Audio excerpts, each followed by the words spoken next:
Siyabingelela kubo bonke abalaleli abavukile kulomsakazo omkhulu kakhulu iNanda FM.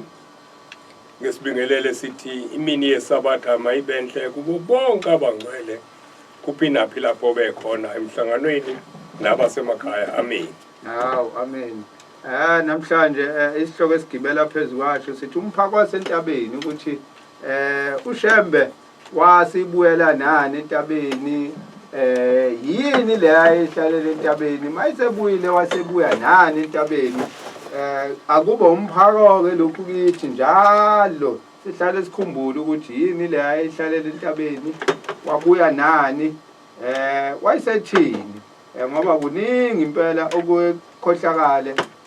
Uthola ukuthi abantu nje siyahamba sentabeni kodwa sazi ukuthi uShembe wayihlalele kwenzani entabeni, wayokwenzani, wayithini.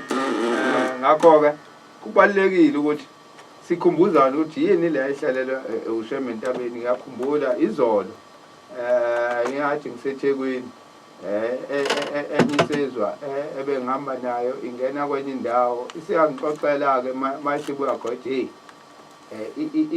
ifike la kubhakwa khona amakhekhe.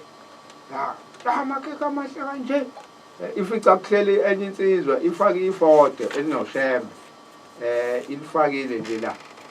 Angazi ke noma kade iyodla wona yini amakhekhe. Amakhekhe amahle kanje, hey yazi kuba umhlangano ngabe ngingathenga wonke yabadlalisa. Hayi manje umuntu usemhlanganweni ethi siyambuka lensizwa.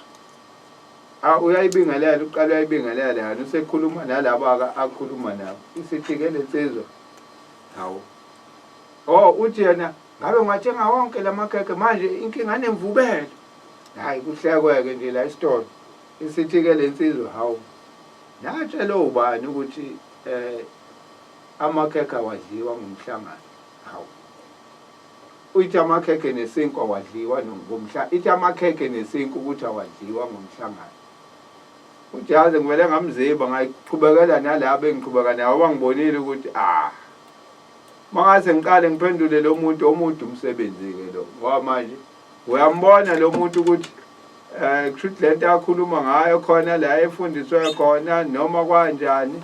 Uthi ngivele ngamziba mase exoxela mina uthi hey izinto-ke manje uthi ngiyakuqala-ke lokhu ukuthi umuntu oyiNazaretha ungathi uma ukhuluma ngemvubelo akubuze ukuthi angazi bagcine sebengena nasotshwaleni ukuthi utshwala uma ikhuluma ethi uyamchazela yena uqala into enemvubelo kanjani.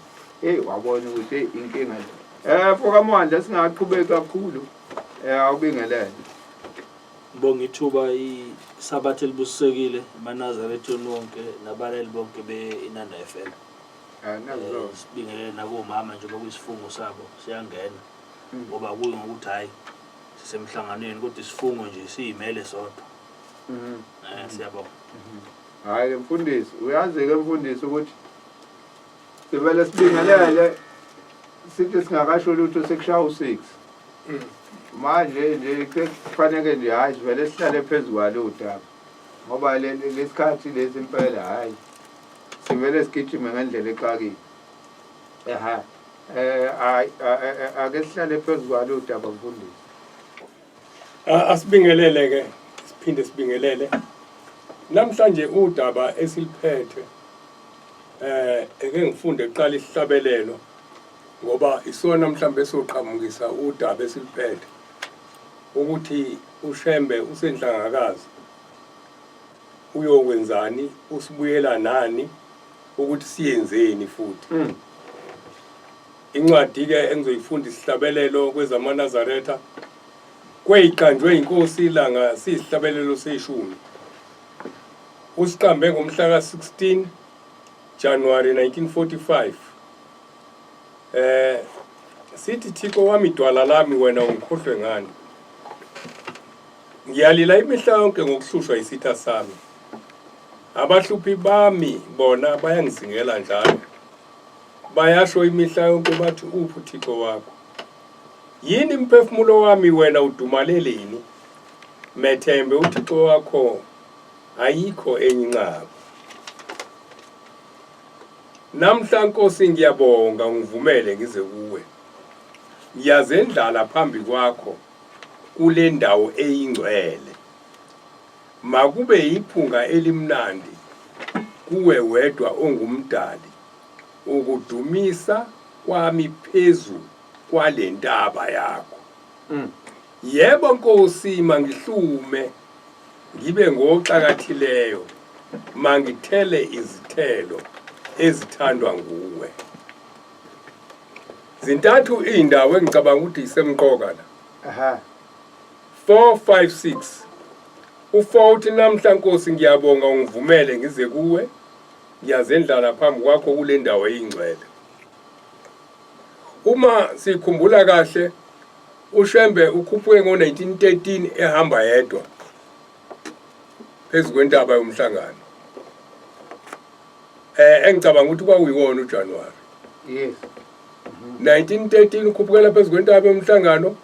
Mefika khona ukufakazi walo ukuthi ukhuphuke ngo-1913 ukuthi usister Khuzwayo obese Mantobela umsebenzi wokuqala mefika ehlangakazi indodakazi kaLouis Khuzwayo ube noMamtsomi okuyibona afika wabanika ingane uzalwe ngo-1913. Mase fika ngo-1913 uNkulunkulu umnika izinto ke ngenhlanhla ngesikhathi ekhuphukela phezu kwentaba inhlangakazi ngo-1913 wayesevele seqalile eshumayela selikhona ibandla, kodwa engakanikwa lokathe uNkulunkulu abakuhlanganele phezu kwentaba inhlangakazi. Mase fika ke phezu kwentaba inhlangakazi naye uthi namhla Nkosi ngiyabonga ungivumele ngize kuwe, ngiyazendlala phambi kwakho kule ndawo eyingcwele. Wafike wazendlala yena qobo lwakhe, ngobe sefika endaweni eyingcwele wazendlala. Usethi ke makube iphunga elimnandi kuwe wedwa ungumdali ukudumisa kwami phezu kwalentaba yakho. Mase fikile khona unikwa izinto ezize kuye, ukhonjiswa okuyena eze kuye. Kwaqale kwaqhamuka inqwaba eduze kumina wena. Aha. Kwaqhamuka intombi ezinhle, kwaqhamuka insizwe ezinhle, kwaqhamuka ilwane ezinhle, zamkhulekela, kwaqhamuka umoya onuka kamnandi, kwakhona konke kuyilingo njengoJesu elingo entabeni. Kwaze kwagcina sokuqhamuka okweqiniso, athi kwathi mokuqhamuka kwaba khona iphunga elimnandi. Uthi kwahalalisa izihlahla, kwahalalisa utshani, mokuqhamuka leli phunga elimnandi. Uthi wabona cishe ukuthi sokufika okuyiko lokuphelele. Kwathi ke siyabonga ukuthi sukubekezelele konke ukulingwa okube khona phezu kwentaba. Uma sefikile phezu kwentaba khona esemqoka, engicabanga ukuthi sokhuluma ngayo kakhulu ukuthi mawusuphezu kwentaba lokho kwenzeka kuyena kwenzeke nakuwe. Kungabeke thina masikhuphukela phezu kwentaba sikhuphuka sinalo iphunga elizokwamukeleka entabeni. Mase lamukelekile liyangena nikuthini iphunga elimnandi leli ethi makube iphunga elimnandi kuwe wedwa umdali ukudumisa kwami phezu kwalentaba yakho. Mase efikile ke phezu kwentaba mesehla iyavela lento akade uyilanda. Uthi ngakhuphuka ngiyindodana kaMayekisa. Uthi kodwa ngathi ngehla ngase ngiyindodana yophezu konke. Okuchaza ukuthi lo moya ayowuthatha wamfica engangcolile, wafike wangena kuyena waphelela. Wathi mesehla wayesekwazi ukubona ngisho izinto ezingaphansi kolwandle, ngisho izinto ezenzeke engakafika emhlabeni ngokwenyama, wayesekwazi ukuyibona uma efika esehla entabeni. Mesehlile ke usiyabatshela abantu cha sengibuya khona, nako kuthiwa singakwenzi, nako kuthiwa singakwenzi, nako kuthiwa sikwenze. Ngiqala lapha indaba. Abantu ke usewuthi ngo-1914 usekhuphuka nabo abantu. Usethi njoba sihamba nani nizosala eBhedazitha. Sukhona lo muzi ophi eBhedazitha osokuyihomisi namhlanje. Ufika ubashiya khona. Mebashiya khona bahamba.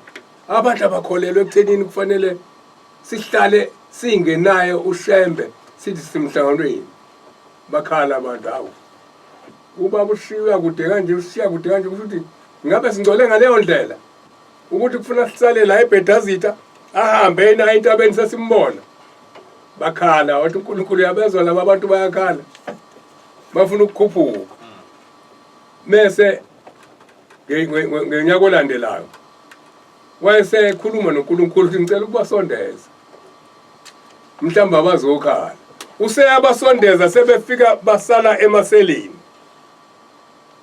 mefika basala emaseleni bahlala nakhona abakhala wathi hayi wena ukhuphuka la phezulu entabeni thina sikhuphukisele emaseleni usethini ushambe kubona usethi uNkulunkulu naba bafuna ukuza la uthi lalela umuntu engimbizela wena labantu ukuze bafinyelele kumina kufuna benza impepho kufuna banikele umnikelo ozobanika iphunga elihle elithandwa yimina yini leyo kufuna bayenze uthi kufanele banikele inkomo umuntu umndeni ngamunye thina siyesaba umsa wakho wehlele phezulu kwethu hlezi singawugcina ulaka lakho lusehlele ngenxa yomusa usethi hayi abasenazi inkomo selithizwe lamazwi abafike nenqamaka waphinde futhi wakhala wathi hayi bo akho lutho njengoba ungithumela labantu becinezelwe abamhlophe badla inkomo zabo badla imbuzi zabo badla izimvu zabo abasenalutho sebesebenza kubona ukuze bazuze into ewumjuluko wabo ngiyacela ukuthi ongenani banikele utiki wentaba wesiyavuma uNkulunkulu kwanikela utiki wentaba okuyiwona oyimpepho egeza konke okuyiphunga elihle ukuze masifika sizodumisa la khona iphunga elimnandi nathi silamukela iphunga elimnandi wayeseqala ukukhuphuka nabantu nini 1916 kulo nyaka thina sikhupha iminyaka eyikhulu nesishiyagalombili ubaba mkhulu yena iminyaka egujwayo akhuphuka phezulu kwentaba namhlanje ikhulu neshumi nanye 111 ngoba u1913 u2014 uma esehla ke useyabatshela ukuthi kule ntaba sizolinda ukunqotshwa kwani kwezitha zethu ingakho ke masibuyele emva lesihlabelelo ithi inkosi kulesihlabelelo masibuyele emva ku1 2 3 Thixo wamdala lami wena ngikhohlwe ngani ngiyalela imihla ngokuhlushwa isitha sami usiqamba khona enhlangakazi le la sizolilela ukuhlushwa isitha sethu ubani sitha sethu akuyena umuntu onenyama kuphela imimoya amadimoni azokulwa nomsebenzi kaNkulunkulu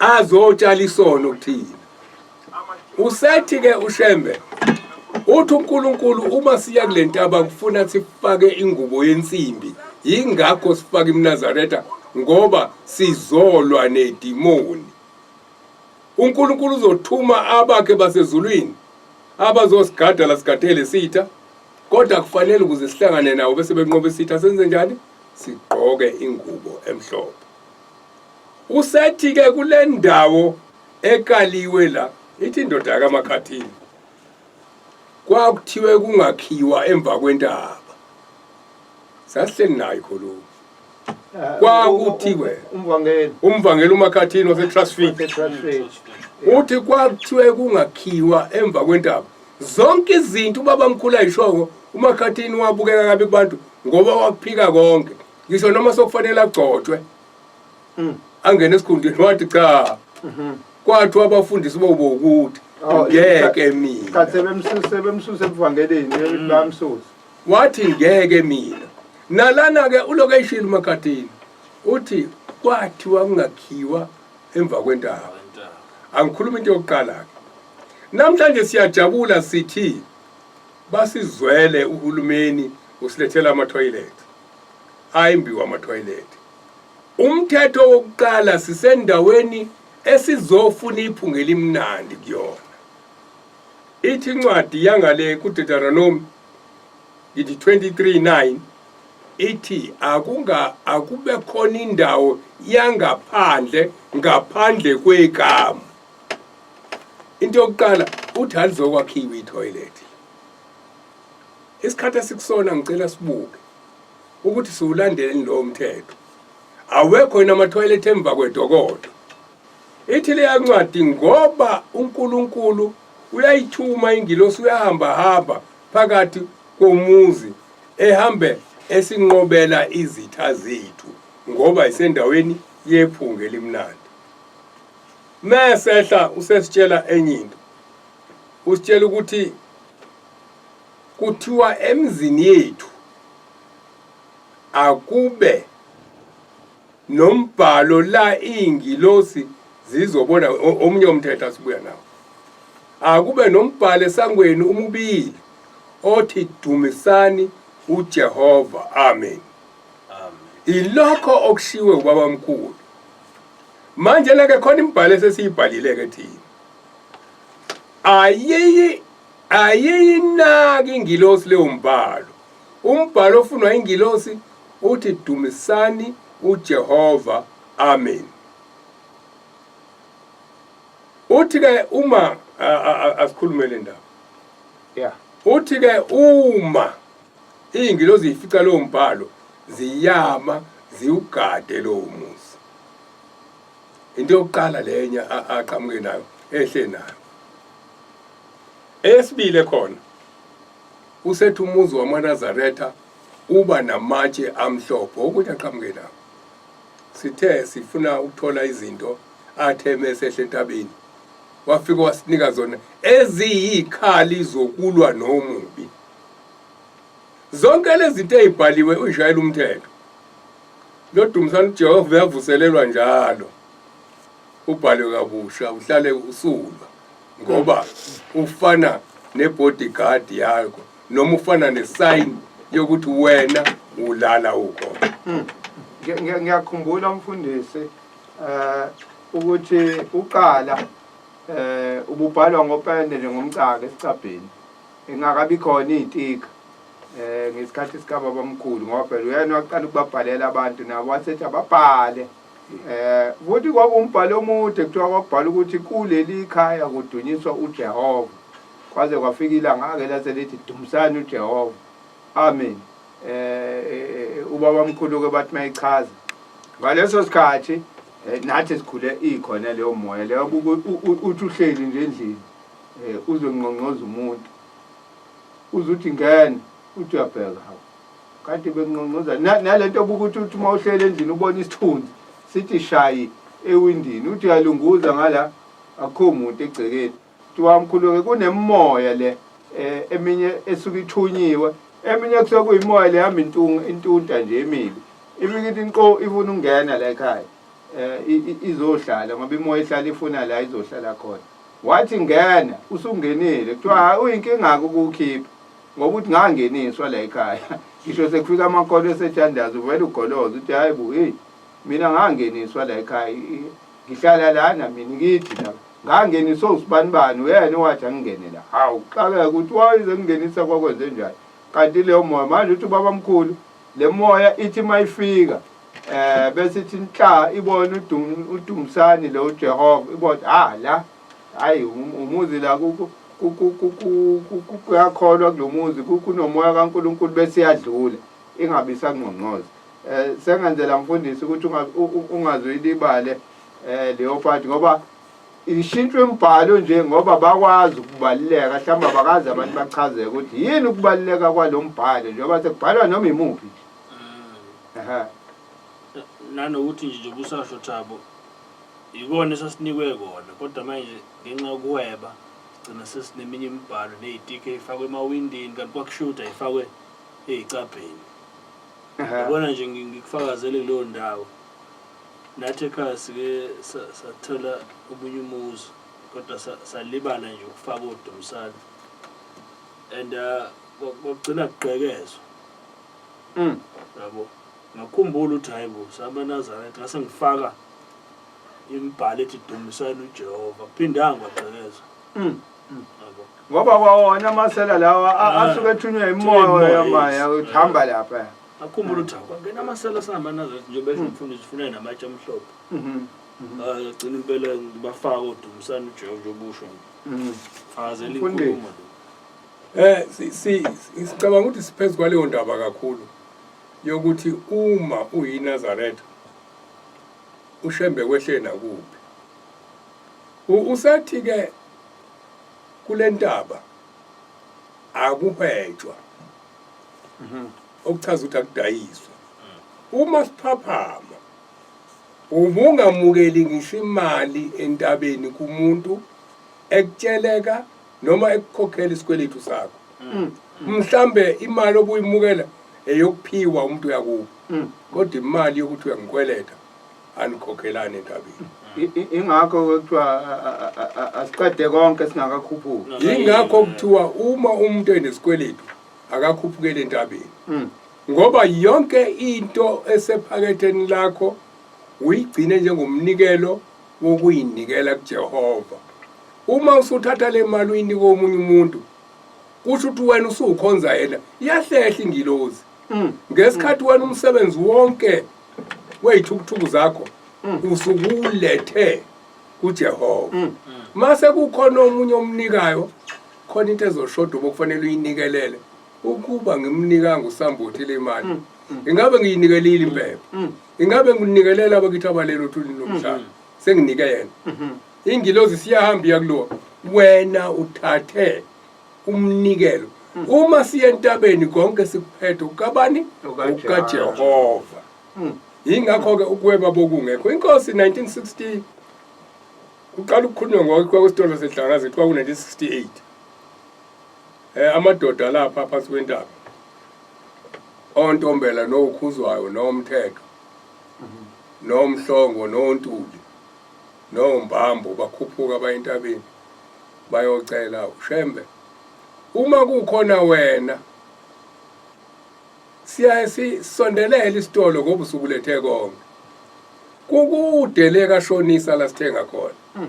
Kashonisa ke umgwaqo umyamtobela. Khona sitolo besika left lapho kaJali waseThafamasi. Bokuthengwa khona. Makukhona umhlangano ingane uthuma ngisho lokuncane kuhambe kuthenge ngoba isitolo siphansi kwentaba asikho entabeni. Ubale uJelas down. Akuyena uzalo la khona. Awuzala. Uzalo la khona kodwa waseThafamasi impela. Ba osomabhizinisi umthetho. Umthetho wabo kaJali nje abantu bemsebenzi. Manje na ke isithi inkosi inkinga ngeke ngikwazi ukuthi kube khona isitolo la. Lesitolo engisondeza ngisuke ngenzela ukuthi amakhosikazi amaNazaretha intombi zamaNazaretha nezinsizwa zamaNazaretha zithenge kodwa hayi endaweni kaNkuluNkulu eduze nayo ukuze ingaphumeli ngaphandle ihabula imoya yezwe. Uthi ke uma sengisakha lesitolo sibe esihleli nje la kuzoba khona onondindwa ngoba la khona imali yezwe khona onondindwa. Uthi ke ingakho lesitolo ungathanda ukuthi sakhiwe. Ziyaqhubeka zacela insizwa cha baba uzosibeka endaweni yakho. Sizonikela ngendawo ozobeka kuyona isitolo. Umthetho osebenza kusona kuyoba umthetho wobuNazaretha njengoba lesisakho ngesabatha sivala size sithenge intambama sokuphuma isonto. Noma ungasekho umhlangano lesitolo esokwakhiwa la esicela sakhiwe siyosebenza ngaphansi kwalowo mthetho. Kusha abantu bendawo. Kusha abantu bendawo bathi siyohlonipha lowo mthetho ngoba kube kuusuku olulodwa lwangesabatha futhi hayi usuku lonke. Intambama ukuphuma inkonzo emveni kuka4 noma emveni ka3 siyavula isitolo sesiyathenga. Yavuma ngithi mvume ngo69 inkosi. Saqala ke sakhiwa isitolo eNhlangakazi. Sanenkulu indida isitolo saseNhlangakazi. Ngesikhathi kumbiwa isiza la sokwakhiwa khona kwathi kuyambiwa kabhodloka umgodi ongafaka imoto kona. Ha. kwabhodloka umgodo ongafaki bayaza babekhona ngikhuluma ngento engiyibone ngamehlo kwabhodloka umgodo ongangena imoto yonke kwamenyezwa isihle kwaphuma amaloli esihle kwamenyezwa abantu bonke abakheli inhlanga bayafakaza waziyo lento kuyogcitshwa lo mgodi obhobokile angathi kwenzeka kanjani abantu mebemba bangaphonzeki phakathi kodwa mawusubheka ikhona lento okwakufanele ifihlwe kulowa mgodi afakwa kamatshe agcwala la elokhuzeni kulomgodi wavaleka lo mgodi ingakho nombani okwasebenza esitolo enhlangakazi uzokuthetha esitolo enhlangakazi wawungalidingi ifridge nasehlobo ngoba kwakunokubanda okuqhamuka phansi i-cold drink sasiyibeka la elokhuzeni kwi-floor ibande engathi kanti isefrijini esitolo enhlangakazi sakhiwa-ke isitolo sasebenza ngendlela yasekuphakameni sangaba nayo yonke lento efakwa abantu sasebenza isitolo usho ukuthi nje mfundisi umthetho ukuthi nje ngesabatha sasingavulwa asidayisi ugwayi asidayisi utshwala nengulube lokho thina manathi kuthiwa sikugwema ngoba esikhathini samanje uthola ukuthi ngenxa yokuthi sifuna imali ibeningi sigcine sesingena kulelo gibe lelo mesihweba somabhizinisi sibuka into ethengwa kakhulu kodwa singabuki ukuthi uNkulunkulu uyathanda yini endaweni ngoba lesitolo njengoba sakhiwa phansi kwenhlangakazi siyafana nayo imithetho esebenza kusona ufuna kwemithetho zenhlangakazi ake ngikhuluma iqiniso uselapho mfundisi kushuthi ibhizinisi lakho mawumnazaretha kufanele nelesulumane elesulumane liyashumayela ibhizinisi lingakashumayeli isulumane kushumayela ibhizinisi isikhathi livala noma uyabona ukuthi isitolo sesulumane lesi bese ufuna ukwazi ukuthi kuvalelani hakiwe mthandazo uyabona nje kukodwa nje lo abantu bemile ngaphandle besalinde ukuthi sivule khona nochaza hayi bayathandaza awubathanda makwenze njani mhlambe khona nonolwazi sesishumayelile isitolo sisodwa leseNazaretha umuntu angathi uyafika hayi pho bavalelani hayi isabathe lenze njani sesishumayelile nje lona lilodwa ibhizinisi ibinjalo ke lento lesitolo ke saqala ke sasebenza ngithe ngifuna ukukhuluma iqiniso khona intokazi yomzala wami ithi wena ubukhulume ngamaphutha enziwa abantu yini edale ukuthi uNkulunkulu ahlehle kuthina okokuqala esikwenzile umthetho uthi musenhlangakazi ugqoka umNazaretha ulala nawo muphuma uya emfuleni ufika ukhumule mugeza qeda ukugeza uthi uhleli phansi ubugqokile muphuma uye ezitolo uthi mufika esangweni usuzogibela emotweni ukhumule umNazaretha bese ungena emotweni mawusubuya la duwe khona uyawugqoka muwehla nje emotweni usuzothatha uhambo ukhuphukela entabeni uyawugqoka umNazaretha kuqala ke istophi besiphansi lapha ebridgeini eMdlodi ubufika ugqoke khona ukhuphuke usugqokile uzuyongena ufuna ukukhuluma ngamaphutha sesiwenza ukuze bazi abantu ukuthi mhlambe konke lokhu okusishayayo namhlanje njengamaNazaretha nalokho ukuthi sithi sisemhlanganweni uzothiwa sokuginqika imoto kwafa abantu ithi inkosi yasekuphakameni ilanga enkonzweni ka-1968 uthi ukube besingekho la uNkulunkulu bengekho nathi la inhlangakazi ingaba labafana abafile abagiqene emoto okuchaza ukuthi ngesikhathi kwenzeka ingozi bese kuphuma imphefumulo kukhona la singasahambanga khona kahle emthethweni kaNkulunkulu saqala ke sagqoka umNazaretha umuntu wazawungena esitolo ebhushwa inengulube wagqoka umNazaretha uhleli nomuntu kade eqabile uhleli eduze kwakhe ugqoka umNazaretha uhleli eduze komuntu kade emgcoleni kwakhe ugqoka umNazaretha wena mawubuya awuzowasha lo mNazaretha ukhohle ukuthi lithi isiko lomNazaretha uma ukade ngisho noma kuthiwa ubuye emgcwabeni nje umthintanga umuntu mawukade uye emathuneni nomNazaretha uyawugeza kangakanani ke ukungcola kwabantu imithi ikona ukungcola kwemvelo usuhlele eduze kwabo ugqoka umNazaretha yilento ezodala ukuthi masutatazela umuntu angasindi ngoba umoya ombethe lo mNazaretha ususukile kuona ngoba uthintene nomuntu onokungcola kwasezweni nokungcola kwakhe kwemithi ayisebenzisayo engasebenzisa imithi enye into edala ukuthi uMnazaretha umuhle umfundisi yazi wakhuluma into engaze ngiyinake kodwa evuka manje ukuthi iMnazaretha kahle kahle ngathi ungayihlukanisa ukuthi nayi phela isimba la kodwa kuba isabiza ngale yandlela bese yazi ngayo ngabe uyawazi ukuthi makiwa esifweni ngigqoka lo ngiyihlukanise okusebenza nawo nanko okusebenza isidlweni nawo nanko nansi esabatha ngoba phela esabatha into kanjalo ke nansi esabatha ngiyibeke kahle nje kuze ngihlale nje ngiyazi ukuthi eyani le mNazaretha enginayo ngisho kuyakhela nje Thabo izinto zobuNazaretha ngathi ungakho igumbi lazo uyibeke kahle wazi ukuthi into imvunulo iMnazaretha into zokukholwa nje noma izembatho zokukholwa namacilongo nani ubeka nje egumbini lakho kodwa ngikhuluma kule ndaba khona izinto khona into engeke ngayibhala la ekhuluma ngelohozi ekhuluma ngokuphathwa kwegceke leNazaretha abantu abaningi kade namhlanje ngakhuluma kakhulu ngalo ingakho ngigcila kukona ngoba ezinye zezinto ezisishayile ngitheke uyathi umzala wami wena uvela uvuma isona singenile esitolo enhlangakazi masingena esitolo enhlangakazi ngiqhamuka khona sebenze kakhulu ngiyabuka manje into eyadala sihluleke ukuqhubekela phambili into yokuqala esayibuka sabothi ugwayi unemali safaka ugwayi ngikhuluma ngento eyenziwe yithina sikilita kukhona ukukhuluma ngesono nokukhuluma ngokuphula kwemithetho uyiphulile ungabe usayibala ngoba isikhathi ungayibali abantu ababesalalela bathi ngoba naye nje ungenile esitolo wadayisa ugwayi ungenile esitolo wadayisa ukuthi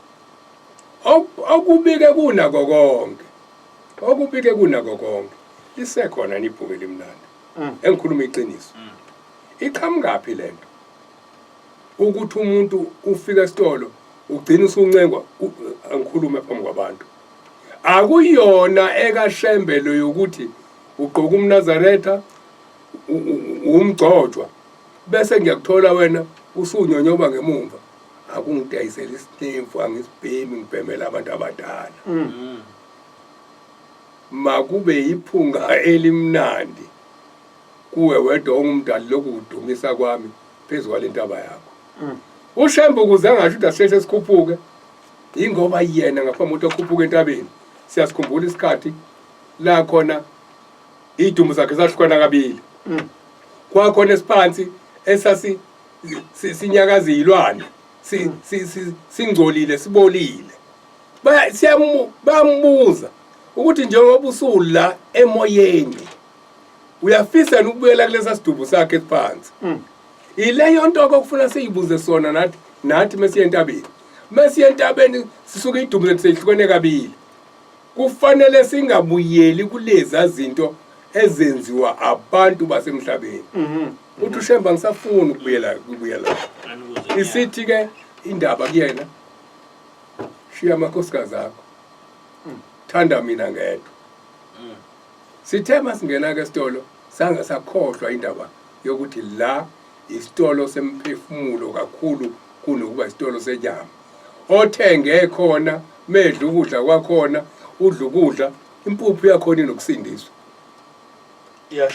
iy'tolo zasekuphakameni bezinjalo uma uthenga ushukela wakhona ubuwazi ukuthi ngizophila ingakho izalukwazi esikhule siyibona bokukhona itiye lika 2 cent elicashunako silibonile itiye lika 2 cent kwaze kwakhona leliqanjwe igama lakhona bokukhona iy'nkambo ukuthi uMamzulwini tea uMamzulwini salwazi sasihlala eJamangweni sasithenga leli itiye uma ufika esitolo hamba uyothenga uMamzulwini tea wawunomehluko-ke wona wawunelokhuza iy'nkambi zakhona zazinkulu kakhulu yabona uma ufake waligwinya impela ungacisha ubindo imamzulu inithile nanokuthi umfundisi uthola ngisho isibusiso zazi nomsebenzi ingoba imali ofuna yondla umphefumulo efuna yondla umphefumulo othenga ngayo akubhalwa icala ngoba uyothenga la uzonikela khona futhi Eke ngibuze kubantu. uhambe eManazareth eke ngibuze kubantu kubantu abebebhizi behweba khona bahweba bazibahwebe nento ongayazi ngeke ngibabale yazi ukuthi ngikhuluma amagama abantu kodwa akekho owake waphumelela wanento kubona bonke abantu abadayisa emhlanganweni ngani ingoba uNkulunkulu bathatha njengabantu abazokhuthuza abantu abaletha umnikelo kuyena kulungile sidayise kodwa ithini indaba ithi asiphume emagcekeni angcwele eke siqhubeke kukhona indaba bengithi uzoyibheka umwandla lapha la babamkhulu wafika intombazane idayisa ephakameni wathi ayihambe edayisa umshanelo kushanyele iphumele ngaphandle ikhona kulezi incwadi wathi ayiphumele ngaphandle iyokhokhelwa ngaphandle phesha komgaba ya ngoba imali ela uma ungayikhipha uyinika umuntu ingilo zithi wena uzorobha umsebenzi kaNkulunkulu usuntshontshe imali kaNkulunkulu Tshotshi imali kaNkulunkulu manje la ke ilento engiyibuza ukuthi kubantu abadayisayo bonke baphula umthetho kaNkulunkulu plus ababhalwa ndawo ingakho kungekho umuntu ophumelelayo kubantu abahweba emhlanganweni hayi ngibuka isikhathi ngiyabona mfundisi kodwa hayi isekhona Mamindla. asekhona 3 minutes so shaya ithi-ke lapha ku-3 yini imphefumulo wami wena udumaleleni methembe uThixo wakho ngoba ayikho enye inqaba sesiney'nqaba ey'ningi la le ncwadi lesihlabelelo sikhuluma kakhulu ngokudumisa ukuthi kuzokwenziwani entabeni manje ngesikhathi sisentabeni ikona lokho kudala ngelinye ilanga ubona usuzwa uthi uzothandaza sokuqhamuka umuntu usethi mawusunikelile enkosini udlule kumina asimethembi uThixo siney'nqaba ithi sihlabelelo ngoba ayikho enye inqaba zingaki iy'nqaba esinazo manje masisuka ekhaya suke sithi inqaba yinye ushebhe kuphela mase sifike emhlanganweni sesitshelwa omunye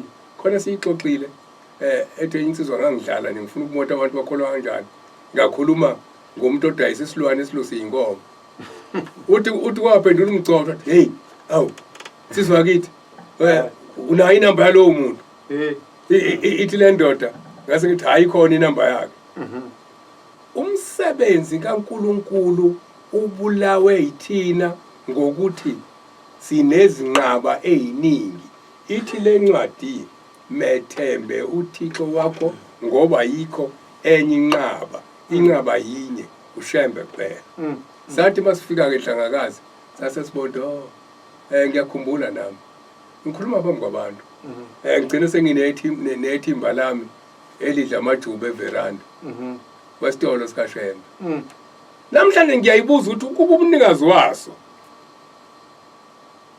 ngithi ukube ngoba ngisenyameni mhlawumbe waqhamuka emoyeni wafika waba uthi yambona lo usefaka into engafakwa la wayesethi ngiyazivala lesitolo awukho umphumela azowuthola njengabantu abaphumelelayo ngaphela kwagcina kushona eceleni kwagcina kungekho lutho olusebenzelayo wasebenzela into engekho ngizangena la ngoba ngibona sokuthe ukulimala okwesikhathi wabona lo usenza izinto ey'ngenziwa la ayikho into kaShembe yonke isitolo sikaShembe sinemgomo yaso intaba le yabizelwe kuyona kaNkulunkulu inemgomo yaso uma singasayigcina imigomo yakho kuzokwenzeka lento eshiwe inkosi ukube labafana besingahambi noNkulunkulu ingabe bafile hayi ke seku 5 o'clock manje masibuya ngale siyaqhubeka uhlelo sikhumbule kuphakameni na 88.4 FM isikhathi 7 minutes past 5 uThabo kaSambuthi lo hlelo sikhumbule kuphakameni umsakazi nanda 88.4 FM njalo ngamasabatha 4 to 6 uyozizwa lezi ongeze ungazizwa ndawo lezi engakhulunywa ngomNazaretha uyozizwa la kulolu hlelo ufike uyithole adlile ngokubabaza ngeyimanga nangokuthi kuyafakazwa cha siyakhumbuzana ukuthi uShembe wayitheni konje yini kahle hle uNazaretha kulindelekeni kumina mangithi ngomNazaretha yini le uNkulunkulu ayilindele lugxile lapho nje lolu hlelo ukuze ungadideki angabe sethi umuntu hayi nokunizwa nje nibabaza akunizwa nithi cha lokho hayi kuhlale kuzwakala nasemathempeleni nakethu manje mase kula kuyiwa ngangilokho impela lokho ungathintwa ngenxa yesikhathi impela ngabe nami ngisaloke ngiyale nale kodwa ngikukhumbuze emlaleli ukuthi ukhona uFacebook page uthi sikhumbule kuphakameni ukhona uYouTube page uthi sikhumbule kuphakameni ukhona uWhatsApp 068 7649969 068 WhatsApp loyo ngathi ungasithumela khona ngathi ungasheshe uthumele ngaze ukuthi sesiphuma uthumele ngoba hayi kuyokwenzeka kusale thumele nje kuseyimanje makhona khona noma ukusuka nje la ko 5:30 ngoba kusuka ko 5:30 isuke sesiqala ke sesifunda imiyalezo le esuke ithunyelwe mfundisi ake ngibonge kuqala insizwa yakamaphumulo ezongena khona manje ithe kusiluleka isakha kumnandi ukulalela kumnandi ukulalela ngicabanga ukuthi khona abazobona kushintsha insizwa esilalelayo isebenza khona la ibuye isilalele futhi siyabonga Hlumo siyabonga msizi maphumulo siyabonga mfana eke ngifunde khuluma kakhulu ngale mthetho ngizofunda la encwadini emthetho etholakala lapha encwadini yemngcwabo ngizoqala ku number 3 ngigcine ku number 5 uma abaphathi bomthetho kaNkuluNkulu bengawunakile umthetho bengawusekeli abantu abaphendukayo bazokwenza njani bazowazi ngani umthetho uma kungakhulunywa ngawo na futhi bengafundiswa ngawo na kukhona abantu abaningi abajeziswayo ngale mthetho sebehamba emhlabeni kuthiwa abawugcinanga abaphathi ababafundisanga kahle abantu umthetho nezimiso zikaNkuluNkulu nabaphathi abaningi bamiswa ngayo le mthetho ngokungayifundisi kahle kwabo emathempeleni abawaphetheyo eke sifundi incwadi kaHezekeli Hezekeli 8 verse 18 ngithi 8 verse 18 ithi ke le ncwadi ngalokho ngiyakusebenza ngokufutheka iso lami alikuhawukela ngingabi nabubele noma bememeza ezindlebeni zami yezwe elikhulu angiyukubezwa uma bephule imithetho eke sivuleke isihlabelelo samaNazaretha ukuthi uma bephula imithetho bagcinaphi isihlabelelo 219 bese lizwile webabamkhulu sehlulwa ukwenza webabamkhulu thambisa izwi lakho webabamkhulu so zama ukulenza izwi lakho izinkulungwane ngezigidi zimile lapho webabamkhulu zehlulwa izwi lakho webabamkhulu thambisa izwi lakho webabamkhulu izwi leziboshwa webabamkhulu mawulizwe izwi labo webabamkhulu zifuna umphumuzi webabamkhulu lezo ziboshwa ziphumuze akazokwenza lapha uthi le ncwadi ku-18 ngalokho ngiyakusebenza ngokufutheka uthi noma sebememeza bethi thambisa izwi lakho webabamkhulu ngeke ngilalele ngoba bawugcinanga umthetho wokulalelwa sihleli osizini webabamkhulu kulelizwe webabamkhulu inyembezi zodwa webabamkhulu kuleso sigodi sosizi umbuzo ke ula isigodi sosizi kuhlupheka inyama noma kuhlupheka umphefumulo na esigodini sosizi kuhlupheka umuntu wesibili ngokona komuntu wokuqala oyinyama yini esiyenzayo ukululeka umuntu wenyama ukuze ahambe kahle ukuze umuntu wesibili omphefumulo azuze ukudlula esigodini sosizi ukukhuluma ngale mthetho. Yini esiyenzayo thina edala siboshwe? Ingoba thina sibabaza imisebenzi uNkulunkulu ayenze enyameni. Bese sikhohle ukuthi mihle impela.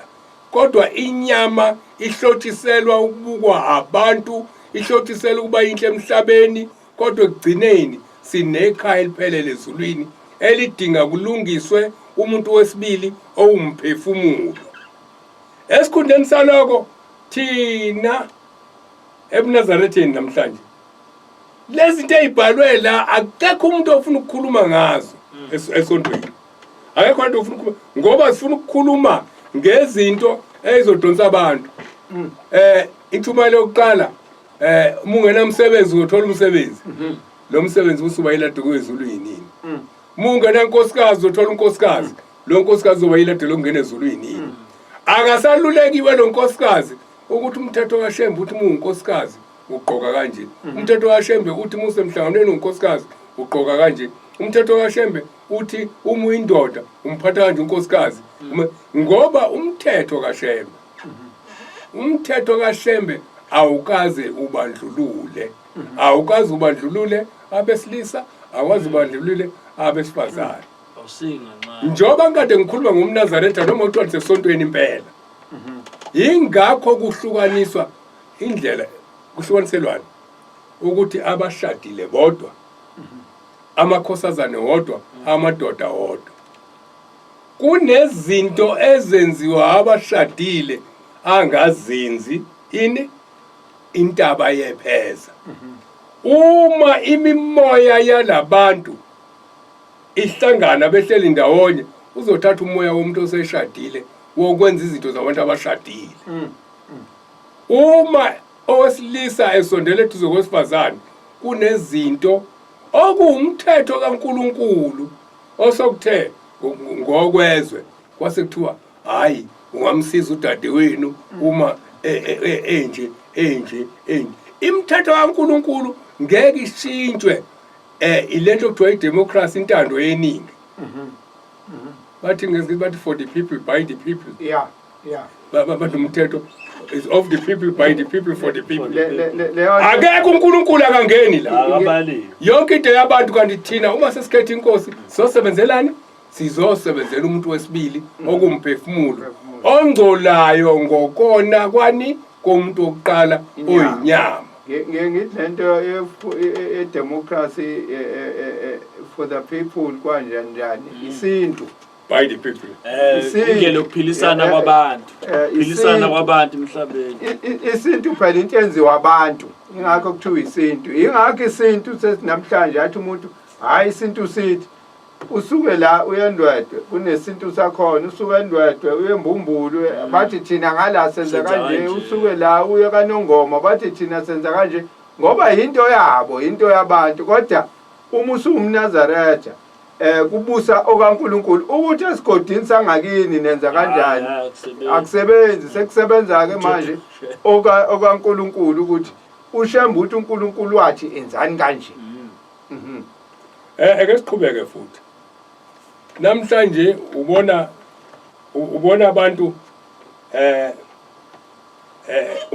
abantu usefake imvunulo ihlobile inyama yami ngemvunulo engaboliyo engathengwa ngagolide nasiliva yayivela kuwe baba.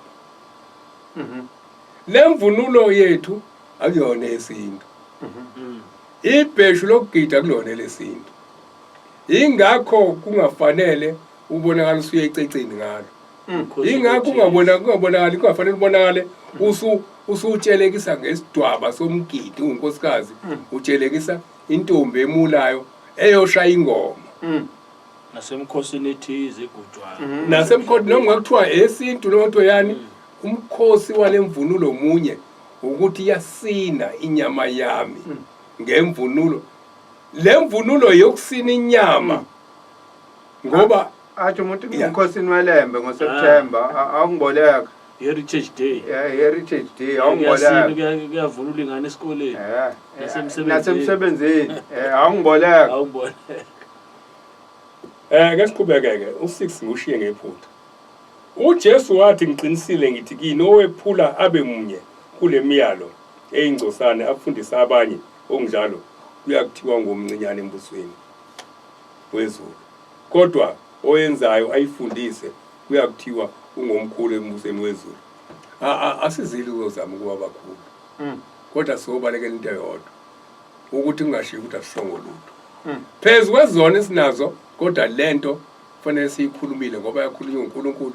Akasho ukuthi ayokhulunywa ongcwele kuphela. Uma siyikhuluma khona sila ukhona ozokuzwa kusuka okuthile kuyena. Eke siye lapha siqhubekele phambili. Uma inhlangano seyingenile seyiphelele abafundelwa abantu imithetho ngoba maningi amaphutha awenzekayo ngenxa yokungazi. Abantu maningi abaphendukayo ezindaweni ngezindawo iminyaka yonke. Manje sokuthiwa umdedela ngene. Kuthiwa umdedela ngene kuyothi makuphunywa nje ngoba uma kusathiwa umdedela ngene isikhathi masingena singena ngesango elilodwa. Yeah.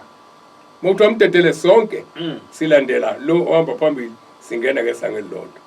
Mase kufika eparadise kungenwe kubusiswe makuqeda ukubusiswa siphuma ngamasango ahlukene. Yini adala siphume ngamasango ahlukene? Ingoba sesithe umdedela ngene sangena sabutha ubungcwele. Mase siphuma ke manje amadoda ayotshelwa ukuthi njengoba usuthe umdedela ngene nanguzulu angena eparadise wathandaza. Usuzoziphatha kanje. Ikhona eminye imithetho engizodlula kuyona. Uyokhunjuzwa owaziyo oqalayo ukufika uyatshelwa ngoba kungenzeka akayazi. Eke ngiqhubekele kolandelayo. Ngithe abantu sebethatha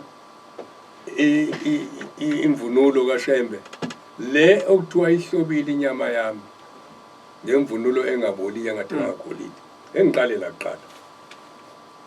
Kunenkulumo engazi ukuthi qhamukaphi. Inkulumo ethi isikoti imvunulo yabafana. Kunenkulumo ethi injobo imvunulo yamakhehla. Khona umuntu omdala othi hayi ke ngikuthenge yokho mina okweyingane. Ikupho kweyingane. Imvunulo emadodeni intathu bizoba u4 ngoba amakhosi. Uma ungenayo lemvunulo yontathu awuphelele. Isikotshi esibovu senithe seyingane ubani usho njalo. Awukwazi ukuwelela esikotshini esimnyama ungaqalanga esikotshini esibovu. Ufaka umqhelo wakho ubekela. Lo umqhelo khona okushoyo esingakwazi ukuthi yini. Ngoba unenkanyezi la. Leyo nkanyezi khona ekwenzayo engqondweni yakho njengoba uyibophela njengonkosikazi ebopha iduku. Yikho uzoyaluza nje ngoba ubuphanga lomqhelo nenkanyezi. Uzobayiza. Lesikotshi osifakayo khona esikushoyo. Ithanye insizwa yomlungu Robert Papin anomsekhona nemhlabeni. Uthi uShembe khona into ayenza esingazi ukuthi abelungu babeyithathile. Wafika wayenza. Uthi abelungu kuthema kuyolimpi eyikotshi. Kwathathwa amadoda abhincisa isikotshi. Akubhinca njengamakhosikazi. Kwa abantu ababekhuluma noNkulunkulu obani? Yile abantu ababebhinca isikotshi bamentabeni. Uthi ke uRobert Papin ngokwami njenge-researcher uShembe menza isikotshi wenzela uNkulunkulu alalele ngoba amadoda ayisechitha igazelo. Wayesethi uma befake injobo kuzothiwa ibutho likaZulu liyahlasela abafaka isikotshi. Uthi isikotshi isona esaletha umthandazo owanqoba izwe ukuze libuyele kwabantu abamnyama. Uthi ngikusho ngoba impi eyayikhona kwakhuphuka amadoda uNkulunkulu wabuka lamadoda njengoba nathi shayicilongo. Uthi ke lawo madoda iwona athi uNkulunkulu mayephenduka bathi hayi engathi amakhosikazi uthe meseseduze hayi amadoda wathi ubhekele usuzowaqhamuka wasibona. Siyacela ukuthi impi esiyoyilwa siyinqobe. I-researcher ke leyo engezi khona ama-researcher eza la ezokwenza ezobheka umsebenzi kaShembe evele ethwele upolitiki khona nabathunyiwe khona ipipi abathunyiwe lokuzojivas mfundisi ungakadluli kakhulu ngoba sizodlula kule imvunulo usuyibalile esikoti khona insizwa naye lapha emva kwakho mawungena lapha ngasekliniki kaSibu engasekho emhlabeni yakasithole le kade isebenza kaTelkom ngiyazi kakhulu uyamkhumbula uJobe wenza isimanga kanti useyahamba uJobe uyasuka ufika kumina lapha ekhaya Thabo yazi khona into engiyicabangayo yazi ngibuka lento yemvunulo manje umuntu uvela waqhamuke sengena endlubeni engazanga azivunule isikotshi manje ngithi ngiyayikhuluma le nto bayangihleka ngithi mina ngifuna ukuthenga isikotshi esibuvu ngiyosina ngaso ukuthi bangihleka ngithi mina hayi bakuhleka kanjani Job siyayixoxela nje ngithi mina hayi umoya wakho Job angazi mina yini le enza lento yabo njengoba kukhuluma ukhona into ekhuluma kwena lalela enza lento le ekhuluma kwena uthi hayi ngizosithenga wathenga isikotshi esibuvu indoda endala inonkosikazi nezingane isikhulile wayithenga yonke imvunulo uJob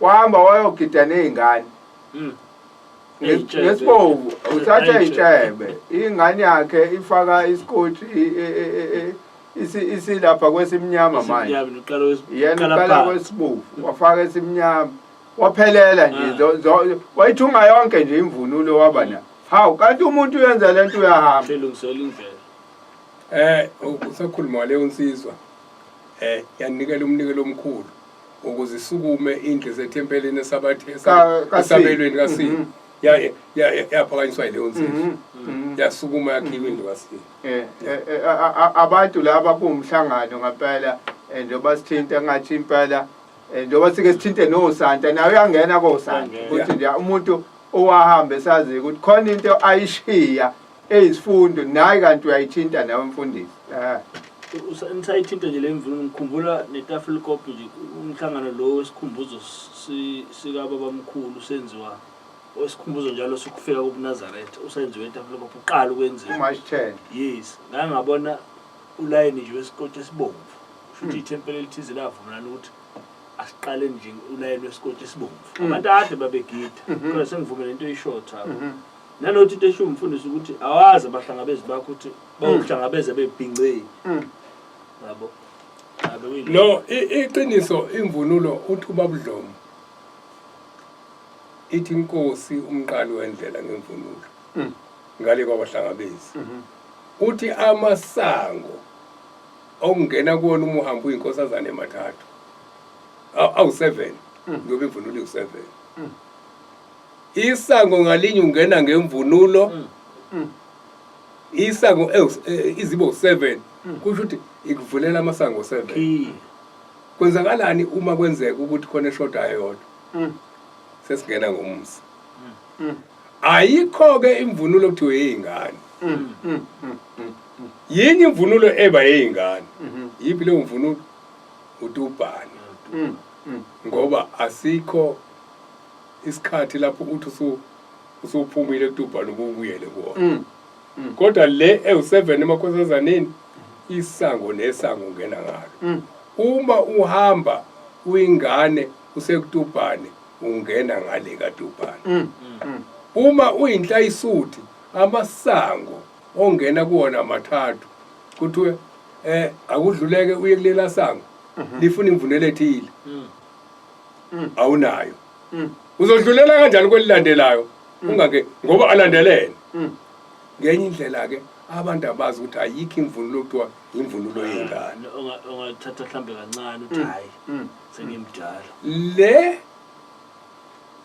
yenjobo bothi besuka bebethi yongena ezulwini lasekhaya cha injoba kuyona yasekhaya injobo yasezulwini yasezulwini injobo yasezulwini injobo uNkulunkulu ethempeleni kuthiwa ishitshwe kaningi phela incwadi kuthiwa injobo yakhe yayigcwele ithempeli uma ufunda eBhayibhelini edala kwenye sokuthiwa manje umsila wengubo yakhe umsila wengubo le ngubo yakho ekuthiwa ingubo zazikhona niyindwangu ngoba into yokuqala uNkulunkulu ayibhincisa abantu kube yini iyikhumba ingubo ingenaphi ingubo kufanele kube indwangu uma okudlulayo ebheshwini kufihle kunye injobo kuphela injobo kaNkulunkulu kuthiwa yayigcwele ithempele ngakho ke ufika ungene ngale eyisikotshi ungenela ngeyisikotshi ubonga uNkulunkulu ukuthi usinqobele izwe ushembele kwake ukunqoba usho njalo umfoka phaphini bese le uNkulunkulu sengizongena nginje ngoba wangibhathisa wena wangibhathisa lokho ingakho uma usuhamba emhlabeni imvunulo yakhe ihlala eduze kwani komzimba wakho uthini ushemba imvunulo ayilona ifa abakwazi abantu le mvunulo ngayishiyela ubaba awu kwakho yakhe kanti kwangeyona kanti le kwangeyona imvunulo kaShembe uma umuntu ehamba emhlabeni ngiyakuphinda lo imvunulo iyathathwa isongwe ngesicephu sewenziwe umsebenzi wokumkhumbula ekhaya isongwa ngesicephu ihanjiswe enkosini kuyokwenziwani sokuhanjiswa ithikithi lakhe ukuthi liyohlala phi egumbini lihamba nemvunulo yakhe malifika niyayihlenga lemvunulo ngeseluleko senkosi kuqala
bebewingale ngisho ukuthi ke asiyinake lento umqoyiso ukhona mfundisi uShembe wawubeka ukuthi ingakho wawuchaza ukuthi iwanini leyo umqoyiso kanjani yonke uzongena kuyona ngelinye ilanga songena kuyona ilanga leyo yes inkomo imbili kodwa lehenye ngokukholwa ilapha kubo kwentombazana leyo kumncamisa mase umncamisile kuthathwa uhlangothi ngokukholwa oluya lapha kukhombisa manje senizosherisha isidumbu esodwa nisakha isidumbu ezimbili nisakha ziba mbili nidlalisa ndawo ikhona kodwa leyo umncamo imaphi iqhamuka kuwentombazana uma ubona inyama izoba ncane hlabenye inkomo phela ekudla kwabantu mewukudla nayo futhi uyayibika umphefumulo wakho uNkulunkulu umphefumulo lenkomo yingoba senzele ukuthi abantu badle ngoba kufanele ireport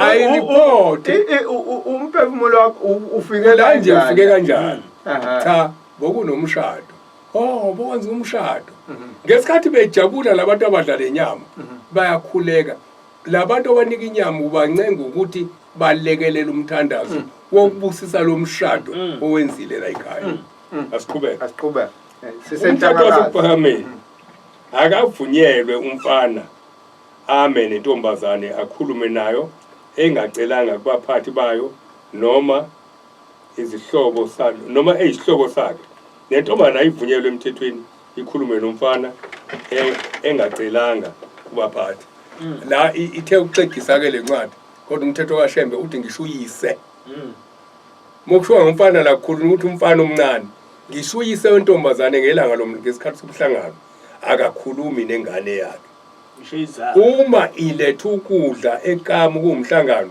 imesangweni ufika athatha iplate bangabonakala sebenendaba abayixoxayo uma intombazane iyokhuluma noyise icela kumphathi umphathi akhiphe enye inkosazane ezohamba iyakisa khuluma into engiyibonile umkhulu wami weseGoli uma efikile isivakashele ePhakameni bebeqala anti baye kumayibisi kuphume mhlawumbe unoyaluza siyazi umkhulu kuphume mhlawumbe uMalophi kuphume mhlawumbe uLina Dludla ahambe no-anti umkhulu wagcina ziwa wona wonke amakhosazana asekuPhakameni enye into eyadala ukuthi bese kuhamba ugogo umkhulu abe nelungelo lokunikwa inkosazane engakhona umkhulu yile yokuthi wayithi befikile abikwe maybe sibathi ufika ikhehle uyise kazami aphela kugcina manje ebanga amakhosazana ukuthi awulela khehla bandla elizalisibani bani bafike bakhulume nabakhuluma ukukholwa ngendlela yokuthi umkhulu kwamshumayeza lokho umkhulu wagcina inqawe lokho eyitshinga kancane mase kufika ukhuluma amakhaya wayitshinga kancane inqawe waqala meya koyilanda kuhlonipha kwengane eNazaretha ukuhlonipha kuyashumayela ugcina umkhulu manje angithi utho indoda enkulu idla inyama kodwa umkhulu awenzanga lokho idla inyama yasemhlabeni yondla umzimba kodwa umphefumulo wondliwa yileya nto efika nale nkosazana ugcine seyithuma khona ubhuti wami ongasekho emhlabeni wakuthiwa umlungu wayehlala eduze wakhe ethi kodwa twembiza ngobani hambe ngithathela into yami ihlala ngaphandle kwenze ukuthi ukhula ngaboni akazomthethisa amthethisile ukhulu akalwi naye thatheke inqaba bahamba ke ngathi bazula nomzukulu bohlala phansi kwesihlahla ukhulu uyabona kushuma intuthu phansi kwesihlahla medlo ngikhuluma la ngekhehla uhlonipha uNkulunkulu ahloniphe ofike uhlonipha uNkulunkulu ofike nalenkosazana kunjani kuthini othi bebona intuthu bembona eqhamuka kuyemfuleni ihlahla zemfuleni ebese uyayivala phela wayicinezela ngomuno nje inqaba iyacisha ayicine yayivalwa ke yabo khona isivalo sakhona sasilengiswe ngeshini avela ayivale mekwayivala ayisashunqi ahlaleke othi medlula ukuthi aphinda layini ya ke sifundele umthetho omunye oqhubekayo intombazane ayikhulumi nanoyise la awusesiyaqeda sesongena lapha yeah ama-violence awavunyelwe ukushawa phakathi komuzi kaNkulunkulu noma kuluhlobo luni lwento okuba ngumsindo akuphume phakathi komuzi kaNkulunkulu kubuyele eceleni. Kukhona umshini othatha inkulumo, kudingeka uphathwe ngokuhlonipha ngoba amazwi kaNkulunkulu lawo okhulunywa ngabo. Hayibo, nayi indaba. Lokhuzeni eBar kukhala iculo lamaNazaretha eBar. Naku umthetho akuvunyelwe izinto ezikaHlembe zihlawe emagroundini osibanibani.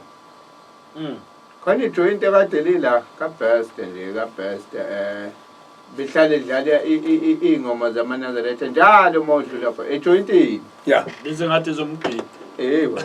Thabo ngibona isikhathi ayipheli indaba basho. Ayipheli. Ngibona isikhathi sakho Kodwa nje base bancane emfundisi. Base bancane. Yabo nje la ku WhatsApp babili kuphela. Siyabonga hlobo Thulani Mkhungu. Ngiyabonga. Ama-violence avunyelwe ukushawa phakathi komuzi kaNkulunkulu noma uhlobo luni lwento bango.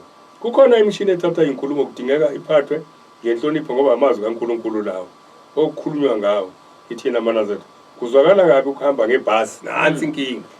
Hamba ngebhasi noma isitimela uzwe izwi lenkosi liphezulu ikhuluma esitimeleni nasemabhasini. Akusiyona indawo yokukhuluma ngendaba kaNkulunkulu.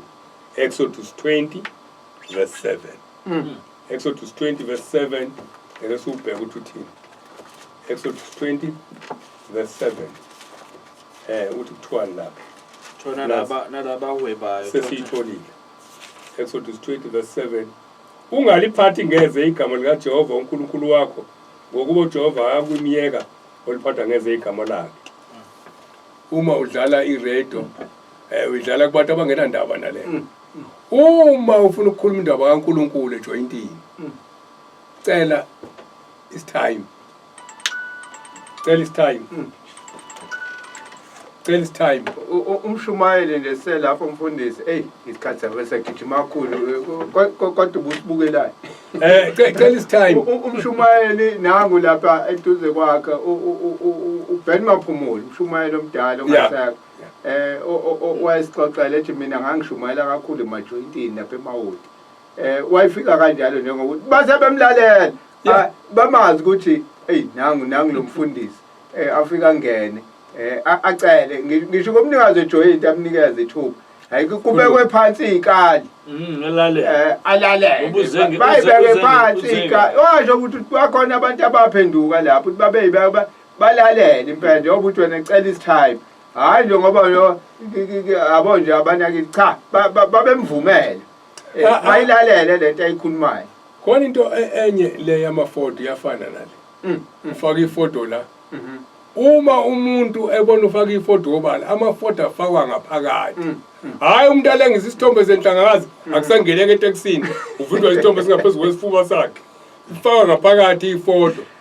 Abantu abazonda uShembe ungezwanga wena bethuka.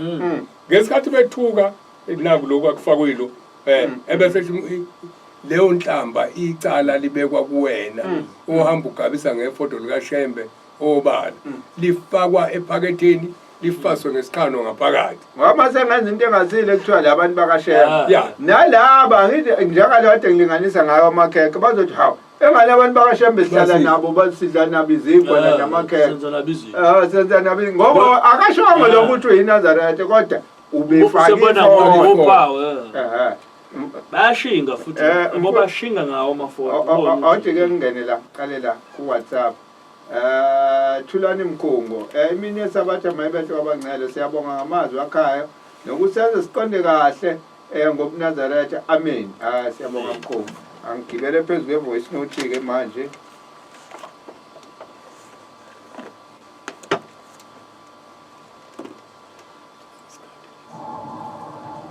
ngiyabingelela emzweni ngibingelela umgcojwa ngibingelela ihlalisuthi nganye abadidiyeli bohlelo hayi impela siyabonga uhlelo olumnandi kakhulu ekize noma sehlulwa ukuvuka nje kuseni kodwa kuyikhona impela nekukhulumayo amakholwa kwesinye isikhathi sibuye sidlulwe naye laba bantu othola ukuthi bazi inyanga bangabathandazi ngoba umuntu osuke eyomthandazi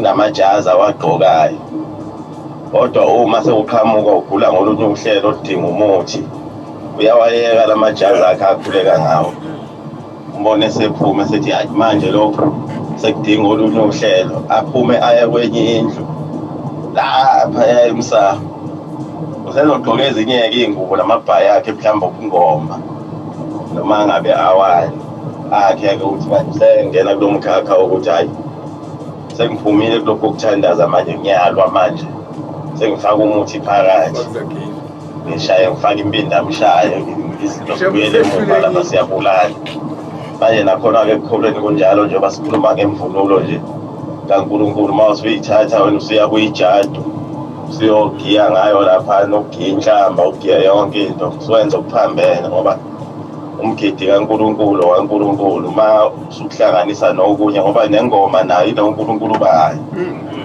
babantu abasuke bephuza isiZulu manje wena uma usunothando lwengoma kufuneka ukhethe okukodwa uNkulunkulu akahlanganiswa nezinye izinto ngoba uNkulunkulu onomhawu uqedile Hlophe uqedile Hlophe sizongena nakule mfundisi ayithintayo uHlophe kukhona indaba ayithintile kodwa angifuni singene kuzona manje kodwa sizobuya kulamasontazayo singene kuzona ake ngigijime ngelapha ya ku Facebook kukumdunga zimnandi lezi ndaba ezixoxa umfundisi uMhlongo zibuselela umphefumulo engathi singaguquka senze intando kaMdali okumnandi wayekhona ekuphakameni akhuluma inzwabethi Bomba Mkhwanazi siyabonga mfundisi kodwa kubukeka nikushalazela ukuthi nilungise lokhu kwehlukana kwabaholi ngoba noma ngingawuqonda kahle umthetho kodwa awugcineki uma ubuholi bubohamba ngenye indlela awukwazi-ke ukukhona uBhomba wadlala ngathi uthi asambe siyobiza i-meeting zabaholi sihlanganisa kushuthi kuya kwelokhu-ke manje sikwenze phela thina mfundisi awumkhumbuzi ukuthi sithi 19 bantu 19 sithi Bomba Ndonga cha sithi 1910 to 1976 kusho ukuthi lapho asikhuluma indaba yokuhlukana indaba yokuhlukana okunye ufuna ukukhumbula eBhomba ukuthi indaba yokuhlukana kwakhulunywa ngayo thina mhlambe sizamile ukusukumile akekho omunye usukumile wakhuluma 1910 to 1976 senze litholalelayo azi ukuthi khona into ekhona esihlanganisayo ukuze wena musa endaweni ephambanayo naloko esikhuluma la yazi ukuthi uhlele endaweni errong nanokuthi nje point of reference nje ifanele iqale lapho mfundisi yokuthi ibandla lihlangene ungabusakubheka ukuthi qala wena ibandla la lihlangene khona muyina zethi point of reference yakho ukuthi ibandla lisahlangene umthetho munye ngisho singahlukana yedwa umthetho washembe munye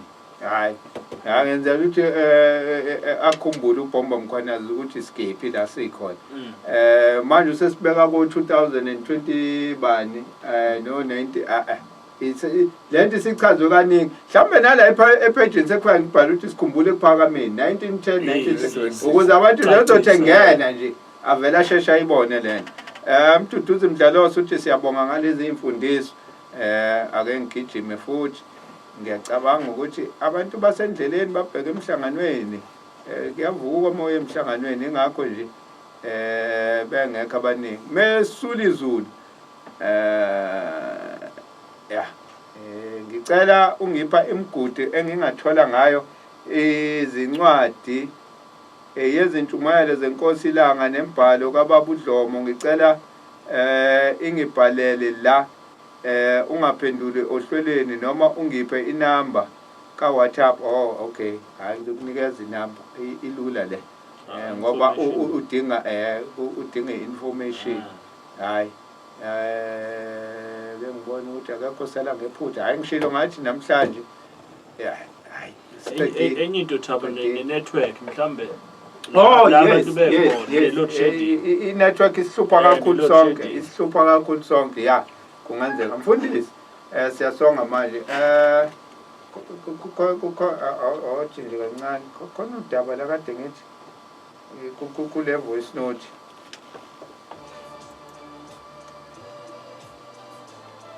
ngibingelela umgcotshwa ngibingelela ihlalisuthi ngiyabadidiyela ibohlelo Hayi impela siyabonga uhlelo lumnandi kakhulu egize noma sehlulwa ukuvuka nje kuseni.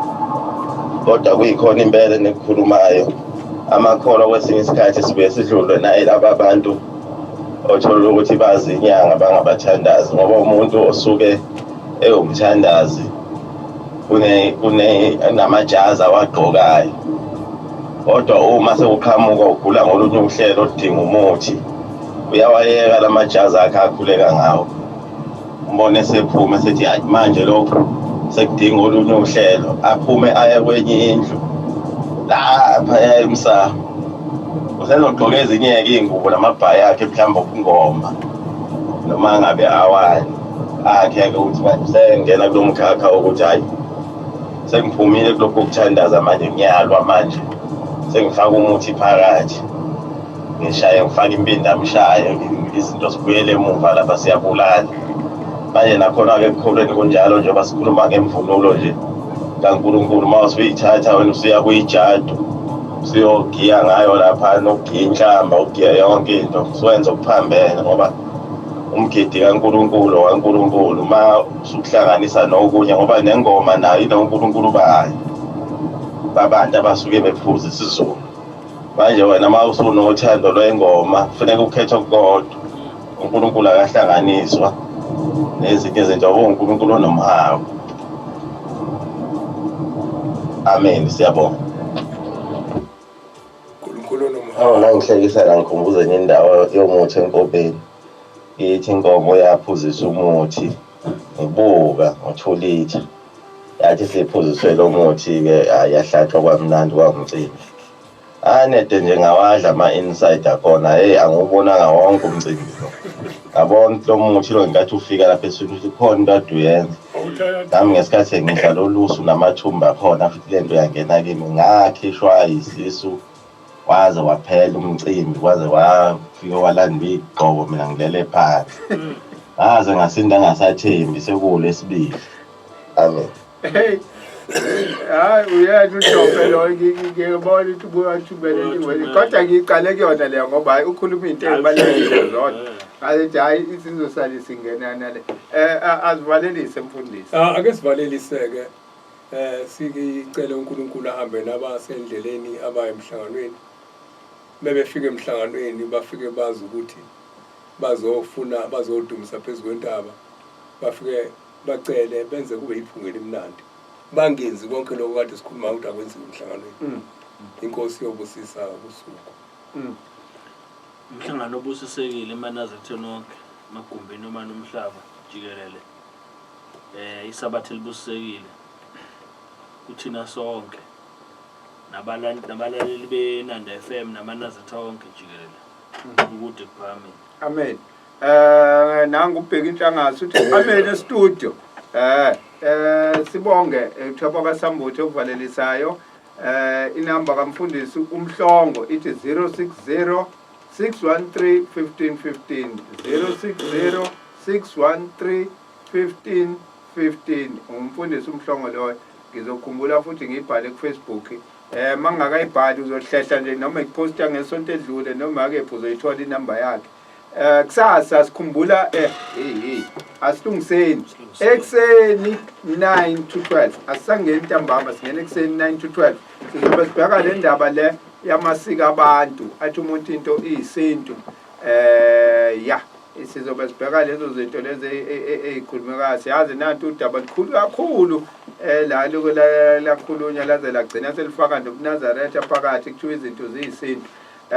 Sizobe sikhuluma ngalelo daba ke sibheka ke inhlangothi eziningi. Inkosi yomusa imbusisi